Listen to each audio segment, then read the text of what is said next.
बहुत करीब पहुंच चुकी है। पहलगाम आतंकियों के जांच एजेंसियों की नजर अब 54 रास्तों पर है। ये वो 54 रास्ते हैं जो बैसरन घाटी से अलग अलग दिशाओं की तरफ जाते हैं। इन 54 रास्तों पर अब हमारे जवान की नजर है, हमारे एजेंसियों की नजर है। दरअसल बैसरन घाटी ये वही जगह जहां पहलगाम में आतंकियों ने हमला किया था और बैसरन घाटी से लगी अलग अलग दिशाओं में 54 रास्ते जाते हैं जिनकी तलाश की जा रही है।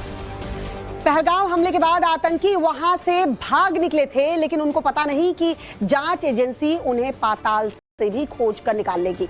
दरअसल बैसरन घाटी की अलग अलग दिशाओं में 54 रास्ते जो है जाते हैं। कई रास्ते घने जंगलों और पहाड़ों की तरफ जाते हैं, कुछ रास्ते तराई वाले इलाके से होकर गुजरते हैं। जंगल में सेना, सीआरपीएफ, जम्मू कश्मीर पुलिस का ऑपरेशन लगातार चल रहा है।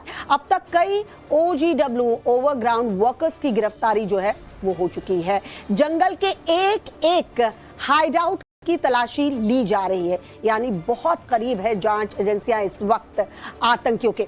पहलगाम बहुत करीब पहुंच चुकी है। पहलगाम आतंकियों के जांच एजेंसियों की नजर अब 54 रास्तों पर है।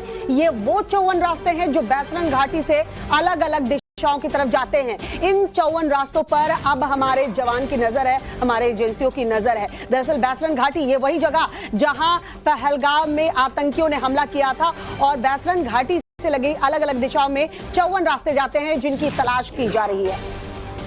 पहलगाम हमले के बाद आतंकी वहां से भाग निकले थे, लेकिन उनको पता नहीं कि जांच एजेंसी उन्हें पाताल से भी खोज कर निकाल लेगी। दरअसल बैसरन घाटी की अलग अलग दिशाओं में 54 रास्ते जो है जाते हैं। कई रास्ते घने जंगलों और पहाड़ों की तरफ जाते हैं, कुछ रास्ते तराई वाले इलाके से होकर गुजरते हैं। जंगल में सेना, सीआरपीएफ, जम्मू कश्मीर पुलिस का ऑपरेशन लगातार चल रहा है। अब तक कई OGW ओवरग्राउंड वर्कर्स की गिरफ्तारी जो है वो हो चुकी है।